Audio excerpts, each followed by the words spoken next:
안녕하십니까, 강한 주식입니다. 오늘 시장 마감 브리핑 영상으로 좀 드리도록 하겠습니다.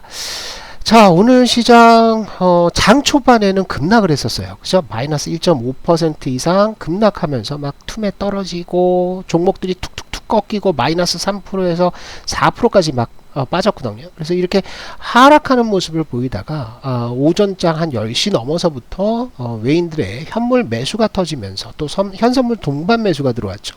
그러면서 지수를 땡겨놓는 모습을 보였습니다.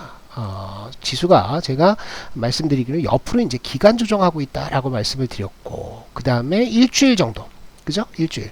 이번 주 정도에 이제 조정을 마치고 상승이냐 하락이냐 방향을 정할 건데, 상승 쪽의 가능성이 많다. 이번 주 중에 이렇게 말씀드렸는데 오늘 잘 버텨줬습니다. 그런데 아직까지 이게 막 여기를 뚫고 3,300 돌파해가지고 막 올라가는 흐름들, 이게 강하게 나오기까지는 확인할 것들이 좀 있다라고 말씀드렸죠. 관세 확인해야 되고요. 관세 협상.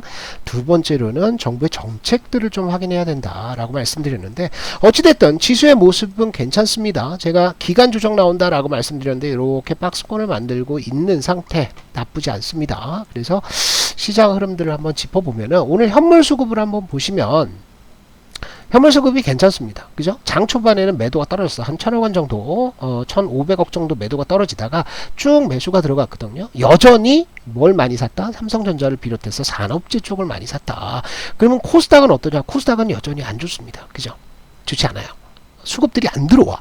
어지간하면 예탁금이 지금 65조 원대까지 올라갔고, 그 다음에 ADR 지표 요거는 이제 과열과 침체를 나타내는 지표인데, ADR 지표가 코스피보다 코스닥이 먼저 침체로 들어갔어. 코스닥이. 그러면 코스닥이 먼저 튀면서 종목별 랠리가 나와야 되는데 그렇지 않다라는 거죠. 왜? 지금은 어떤 장이라고 그랬습니까? 대형 주장이라고 그랬어요. 그죠? 대형 주장입니다. 근데 오늘부터 조금 풀리기 시작해요. 요거는 이따가 제가 말씀을 드릴게요. 자, 그리고 선물 쪽도 보시면은 선물도 오늘 아침에는 한 2천억 정도 매도가 나왔거든. 굉장히 가파르게 매도가 나온 거예요. 그죠? 지금 보시면은 파란색 보시면 이게 툭 떨어지잖아. 그러니까 시장가로 때리는 선물 매도가 있었어. 그런데 그 이후에 쭉 땡겨 올리면서 선물을 얼마 샀다? 1조 원 샀습니다. 1조 원 정도 샀고요. 코스닥 선물도, 코스닥 150 선물도 외인들은 순매수로 끝났다. 그래서 현선물 동반 매수가 들어오면서 분위기는 조금씩 개선이 되고 있는 상태입니다. 자, 업종들을 보자고요. 업종들을 보시면 오늘 시장에서 가장 먼저 돌아섰던 것이 뭐다? 방산 쪽입니다. 방산 업종이 제일 먼저 치고 올라갔어요. 방산. 그래서 보시면은 뭐 한국 항공우주가 제일 먼저 치고 올라갔고, 하나 에어로스페이스랑 같이, 그 다음에 로템이 5장부터 따라갔고요. 그 다음에 LIG 넥스원, 풍산 이런 종목들이 같이 올라가는 모습들을 보였죠. 그 다음에 조선업종도 보시면 조선업종의 대형주들, 삼성중공, 하나오션, 그 다음에 뭐 HD, 한조양, 현대비포, 왜 빠졌냐? 그 삼총사 얘네들도 오늘 올라가려는 시도는 하다가 두드러 맞아가지고요. 실적 발표하고 두드러 맞아가지고 보합선이야. 근데 어제 많이 올랐단 말이에요. 어제 급등을 했어. 어제 급등을 했고요. 그 다음에 조선업종이 좀 쉬는 것 같이 보이지만 그렇지 않다는 거죠. 뭐가 올라갔다? 조선기자재 쪽이 올라갔습니다. 보세요. 동선하이텍 급등했죠. 한국카본, 하이로코리아, 태강 이런 애들이 급등을 했습니다. 얘네는 뭡니까? LNG선에 들어가는 그 피팅 이런 제품들을 만드는 애들이잖아요. 그죠? 그래서 얘네는 오늘 급등했는데 얘네가 중형주야. 중형주. 작은 애들 시총이 5천억 미만, 5천억에서 뭐 3천억 미만의 소형주가 아니고 중형주 쪽이 오늘 올라가는 모습을 보였습니다. 그죠? 그래서 순환매는 돌고 있는 상태고, 화장품도 오후장 들어서는 조금씩 힘을 내주고 아래꼬리를 달면서 대부분이 어떻게 됐다? 플러스 마감하는 모습입니다. 상승 전환을 시켜놨어. 그런데 바이오 쪽은 아직은 아닙니다. 바이오 쪽은 그냥 다 10%예요. 그죠? 지수가 이제 반등하고 그러는데 특별히 매수가 안 들어가는 모습을 보입니다. 그래서 지금 이제 특징적인 것들은 제가 3월달 4월달 지나면서 그 관세 급락하는 거 지나면서 5월달 상승할 때 제가 뭘 중요하게 봐야 된다? 산업재 말씀을 드렸거든요. 산업재. 그게 이제 방산, 조선, 원전 이런 애들이야. 그런데 산업재해 제가 중요하다 이렇게 말씀을 드렸는데 얘네가 이제 전면에 나서고 있고요. 조선업종들은 신고가 가는 애들 서서히 나오기 시작을 하죠. 그래서 요 산업재는 제일 많이 보셔야 된다. 그리고 지금 주식 투자하지 하시는 분들 뭐 뉴스 보시면 아시겠지만 원자재가 올라갑니다. 원자재 가격들이 계속 급등을 해. 뭐랑 연관된 거야? 산업재랑 연관된 거예요. 그죠? 얘네가 움직이고 있다. 이거 정상 시장입니다. 그러면 바이오는 왜 못 가냐? 바이오. 요거는 이제 좀 특징을 아셔야 되는데 제가 조금씩 이제 교육을 해드릴게요. 자, 보시면은 바이오에 있어서 가장 중요한 것들은 뭐냐? 첫 번째는 그 기업이 가지고 있는 꿈입니다. 내러티브야. 내러티브. 바이오 업종의 그 종목에 해당 종목의 내러티브입니다. 내러티브.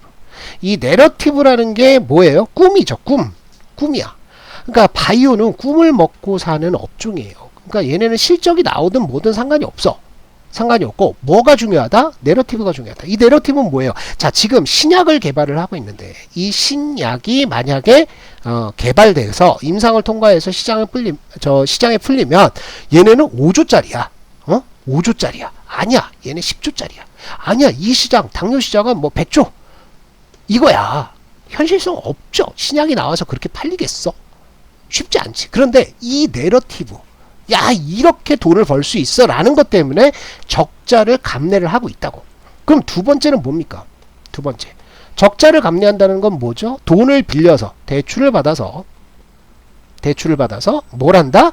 연구개발을 합니다. 연구개발을 하는데 이 연구개발이 언제 끝날지 몰라. 연구개발이 끝난 다음에는 중간에 뭐 해야 돼? 임상도 해야 돼. 여러분들 임상할 때도 돈 많이 듭니다. 그래서 임상을 하고, 임상이 한 번만 해요? 1상, 2상, 2상, 3상하고 뭐 많아. 그죠? 허가도 받아야 되고 FDA 승인도 받아야 되고. 그래서 이 연구개발을 하는 기간이 오랫동안 지속이 되는데 여기에 들어가는 돈이 필요하단 말이야. 그래서 결론적으로 바이오는 큰 흐름은 뭐하고 연관된다? 금리하고 연관이 됩니다. 금리. 그죠? 그래서 바이오가 지금 빠지고 있는 게 제가 이제 뭐 금리 차트는 안 보여드리는데 10년물 미국 10년물 국채금리가 4.3%대 초반에서 어디까지 올라갔습니까? 4.4%대까지 올라갔단 말이야. 여기에다가 또 하나 지금 일정이 대기하고 있는 게 내일 FOMC 회의가 있죠. 그죠? FOMC 회의에서 처음에는 그 7월달 금리 인하를 할 것이라고 예상을 했었어. 그래서 막 꿈을 꾸면서 이렇게 올라갔단 말이에요. 요게 이제 그 가장 대표적인 바이오 ETF거든요. 미국에 상장되어 있는 ETF인데 얘가 올라갔단 말이야. 올라가서 보니까 FOMC 7월 회의에서 금리 인하할 확률이 10%가 안 돼. 5%도 안 돼. 그죠? 동결할 거란 말이야. 동결. 그러면 금리가 어떻게 돼 있어요? 내려오기가 어렵겠지. 그러니까 여기서 더 치고 가기가 어려운 겁니다. 그죠? 그래서 요런 문제다. 그래서 바이오 업종들은 보시면은 큰 흐름을 보시면 이게 금리예요. 금리. 그죠? 10년물 국채금리고 요게 바이오 ETF입니다. ETF. 각 기업들이 다 종목들의 흐름들이 다르기 때문에 뭉뚱그려서 ETF를 보는 거야. 그러면 보시면은 금리가 올라가면 어떻게 돼요? 바이오 빠집니다. 그죠? 금리가 추세적으로 내려오니까 바이오는 대세 상승을 해버리죠. 그죠? 그 다음에 금리가 가파르게 올라가 버리니까 하락을 하는 거야. 그죠? 그 다음에 금리가 내려갈 때, 이때는 뭐, 그죠? 관세 때문에 빠진 거야, 관세. 이때는 뭐 금리하고 이런 거 상관없이 트럼프가 관세 때린다 그래서 전 세계 증시가 다 급락을 했었지. 그러니까 여기는 빼. 근데 어찌됐든 여기를 빼고 나면 금리가 올라가면 바이오는 빠져요. 그죠? 금리가 추세적으로 내려가면 바이오 올라간단 말이야. 그죠?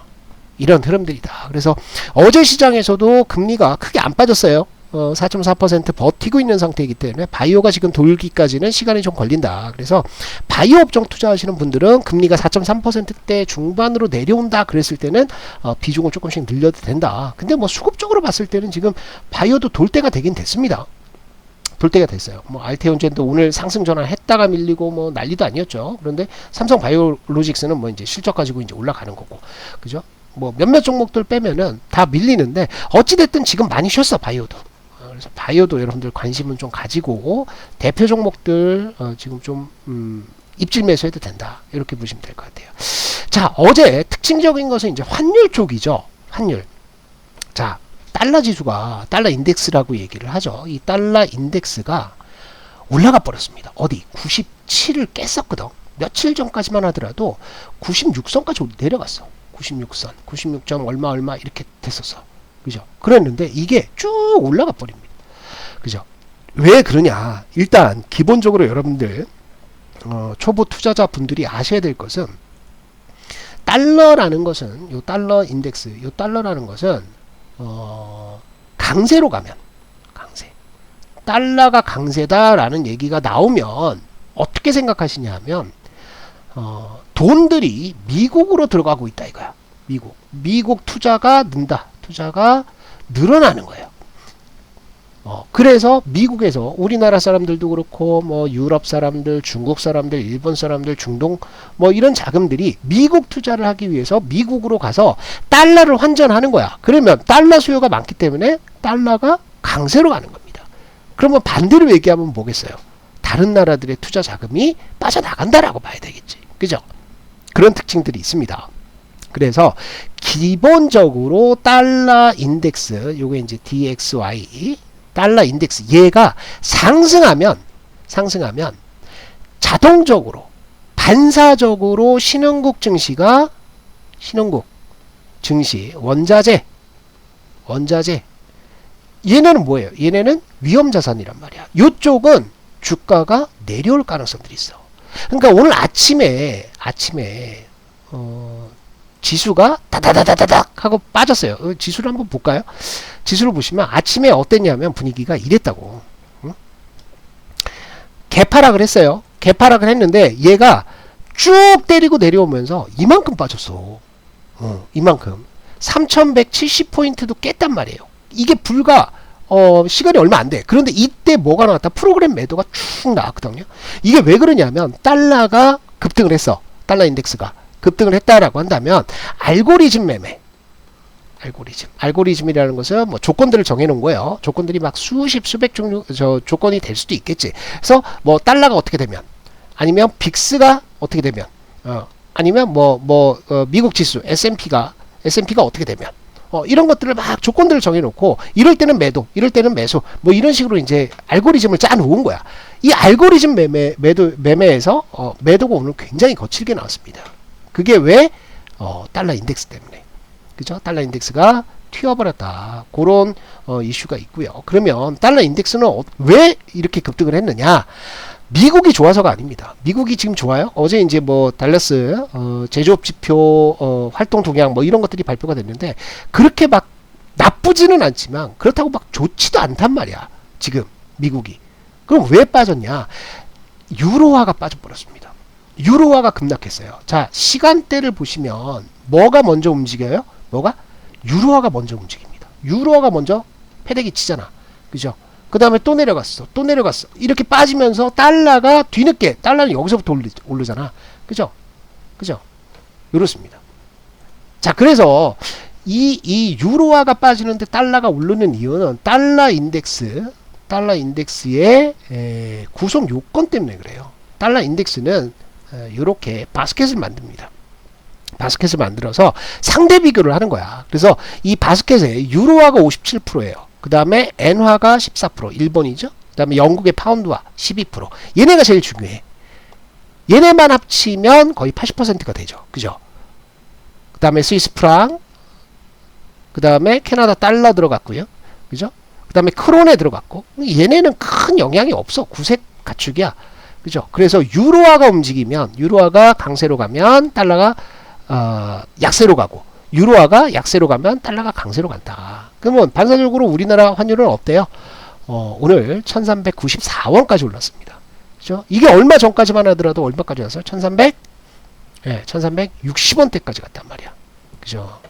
그래서 환율이 이렇게 올라가게 되면 외국인들의 매도는, 알고리즘 매매는 바로 나온다. 바로 튀어나온다. 그래서 오늘 아침에 좀 흔들렸던 이유고, 외인들은 우리나라 현물 주식을 매수를 하고 있습니다. 긍정적인 거예요. 그래서 지금 기간 조정이 이렇게 끝나고 나면 아마 외인들은 프로그램 매매, 선물을 통해서 이거를 갖다 끌어올릴 가능성들도 있어요. 지수를 3300포인트 넘어가는 게 조만간 나올 수 있다. 이렇게 이제 보시면 좋을 것 같고, 부담되는 것들이 있어요. 첫 번째는 이제 관세라고 말씀을 드렸죠.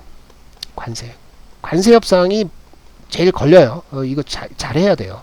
잘해야 돼. 15% 받아야 돼요.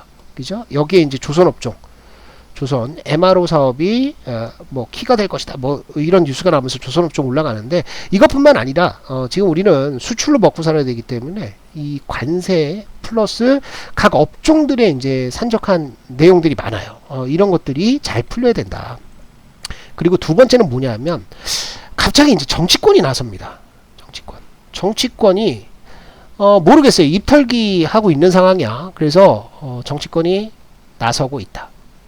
좋지 않습니다. 뭐가 좋지 않냐면 자 당정 그러니까 어제까지만 하더라도 오늘 장 전까지만 하더라도 당이라고 나왔어요. 민주당이라고 나왔는데 정이라고 붙었어. 그러면 뭐예요? 정부. 그죠? 행정부에서도 이렇게 한다는 거 아니야. 그죠? 그래서 어떻게 된다? 법인세율을 24에서 25%로 환원합니다. 이거 올리는 건 아니에요. 이거는 이전 정부, 윤석열 정부에서 법인세율을 좀 깎아준 것을 정상화시키는 거야. 근데 이제 더 문제는 뭐냐면 대주주 기준을 50억에서 10억 원으로 낮추겠다라는 거지.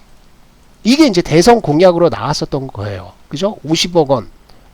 이전에 이제 10억 원이었던 대주주 지분율을 50억 원으로 늘렸단 말이야. 근데 이거 한시적으로 늘렸다. 그래서 이것도 환원한다. 10억으로 내린다. 라고 하는데 이 짓거리를 왜 하는지를 모르겠습니다. 모르겠어요. 왜? 대주주 요건 기준을 10억으로 내린다 하면 매도하면 되거든. 매도하면 됩니다. 그래서 연말마다 10월달, 11월달, 12월달에 매번 종목들, 특히 이제 코스닥 종목들이 박살나는 이유가 이거잖아요. 그죠? 그래서 지금 50억이었던 사람이 10억까지 내리기 위해서 종목을 일시적으로 매도한단 말이야. 그러면 개인이 여기에서 매도를 해요. 그죠? 그러면 주가가 내려갈 거 아니야. 10억을 맞췄어. 그러면 이 밑에서 받는 건 누구예요? 기관하고 외인들입니다. 외인들이 받아. 그래서 개인들은 이 종목이 좋아서 나는 좀 더 끌고 갈 거야 라고 하는 사람들은 이게 올라가서 연초에 올라가면 여기서 또 산다고. 그러면 이만큼의 이득은 외인들이 가지는 거예요. 여기서 세수 효과가 있어요? 세수 효과? 세수 효과가 없습니다. 왜? 매도해서 대주주 기준을 낮춰버리면 그만이거든. 그래서 답답합니다. 이런 것들을 왜 하는지를 모르겠는데 어쨌든 이 뉴스가 나왔고요. 그 다음에 또 하나는 이겁니다. 배당소득 분리과세에 있어서 찬반 의견이 뭐 다양하다. 그러면서 하는 얘기가 뭐냐면 자 분리과세, 배당소득 분리과세라는 것은 원래 이제 여러분들 세법 뭐 간단히만 말씀을 드리겠습니다. 세법상 금융 배당과 이자소득이 2천만원 이상이다. 2천만원 이상이라고 하면 이게 종합과세가 돼요. 그래서 최대 세율이 어떻게 되냐면 이론상 49.5%까지 세금을 내야 돼. 세율이. 그죠? 이 배당을 띄자. 여기를 종합소득으로 때리지 말고 종합으로 때리지 말고 얘를 따로 떼서 분리해서 얘만 가지고 가자라고 하는 거야. 그래서 분리과세라고 하는 거야. 분리과세를 해서 어떻게 한다? 얘를 세금을 이렇게 때리지 말고 조금만 띄자. 조금만. 원래는 이제 15.4입니까? 15.9입니까? 15.9%야. 9%. 요거는 너무하니 25% 요것만 세금을 매기자. 이렇게 매기지 말고. 라고 얘기를 했는데 이거를 뭐라고 한다? 35%까지 올려야 된다. 왜? 상위 0.1%의 대주주 부자들만 이 혜택을 많이 본다 이거야. 이거 뭔 말도 안 되는 소리입니까? 상위 0.1% 부자들은 대주주겠지. 그죠? 배당은 어떻게 나갑니까? 배당은 지분율대로 나가는 거야. 그러니까 이 0.1% 부자들 세금을 더 내야 되게 35% 때려야 된다라고 얘기를 하는 것은 말이 안 되는 거라고. 왜? 이렇게 35% 때리면 개인들은 어떻게 돼요? 그죠? 개인들도 똑같이 35% 되는 거야. 누가 배당 투자하냐고.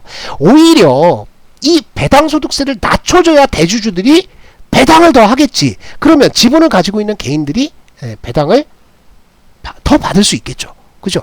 그러니까 모르겠어요. 이런 얘기들이 나오면서 지금 우리는 아킬레스건을 2개를 가지고 있는 상태다. 그래서 좀 답답합니다. 그래서 요런 2가지 이슈들을 우리는 조금 잘 넘어가야 되겠죠. 그래서 공론화를 좀 시켜야 됩니다. 계속 여러분들도 정치인들 몇몇 정치인들 있어요. 그죠? 진모 정치인 있습니다. 진모 국회의원이 자꾸 이런 거 갖고 나와가지고 자기 정치하는데 이 사람 법대 나왔어요. 경제 전공이 아니야. 회사 생활 안 해봤어. 안 해봤어요. 경제 전공이 아닌데 자꾸 나와가지고 이렇게 말도 안 되는 소리 하니까 답답합니다. 그래서 자꾸 가서 여러분들 댓글도 다시고 그렇게 하세요. 그래서 좀 압박이 좀 있어야 됩니다. 자, 제가 시장이 좀 바뀐다라고 말씀을 드렸는데 요것만 정리를 좀 하죠. 자, 뭘 얘기할 거냐면, 자, 종합주가지수가 이렇게 올랐어. 그래서 어제까지만 하더라도 뭐가 많이 올랐어요? 대형주들이 올랐지. 그런데 오늘 지수 보세요. 지수가 얼마 올랐어요? 지수가 0.66% 올랐다고. 그죠? 0.66% 올랐는데 어떻게 됐다? 오늘 대형주는 0.58% 올랐습니다. 지수보다도 못 올랐어. 그죠? 그런데 뭐가 올랐다? 중형주가 올랐습니다. 1.28% 올랐어요. 그죠? 중형주 차트가 돌아섭니다. 그러니까 대형주 장세가 여태까지 있었어. 대형주 장세가 있었는데 이 대형주 장세로 막 끌어올려서 시총 상위 종목들을 끌어올렸는데 얘네를 더 끌어올리기가 실적이나 여러가지 시총 이런 것들을 감안하면 부담된다는 거야. 그러니까 어디로 가는 거야? 그러면 다음 애들 중형주 쪽에 못 올라간 애들 뭐 있지? 라고 생각해서 중형주 쪽으로 수급이 조금 확산되는 구간이다. 확산되는 구간. 그러면 소형주는 어떠냐? 소형주는 여전히 안 좋다. 그죠? 여전히 안 좋아요. 0.28%. 안 빠진 게 다행이지. 그래서 지금 조금씩 매기가 확산되려는 조짐은 보이고 있다. 요렇게만 이제 생각을 하시면 될 것 같습니다. 그래서 제가 오늘은 이렇게 마감 브리핑 영상으로 좀 남겨드렸고요. 되도록이면 매일같이 영상을 좀 남겨드리고, 특히 이제 보니까 시장에 처음 들어오시는 초보 아예 아무것도 모르는 분들이 많아요. 그래서 이분들을 위해서 짧게 계속 토막 강의들을 해드릴 테니까 우리 영상 계속 시청을 해주시면 좋을 것 같고, 이미 알고 계신 분들이라도 분들도 반복해서 보시면 좋을 것 같습니다. 그래서 실시간 내용들, 실시간 그 채팅 내용, 리딩 내용, 이런 것들은 무료 방이 있어요. 우리 텔레그램 무료 방에서 제가 이렇게 뉴스며 종목이며 이런 것들을 말씀을 드립니다. 그래서 이 텔레그램 들어오실 수 있는 거는 링크는 제가 설명란 여기다 올려 놓을게요. 그래서 들어오시면 좋을 것 같습니다. 수고 많으셨습니다.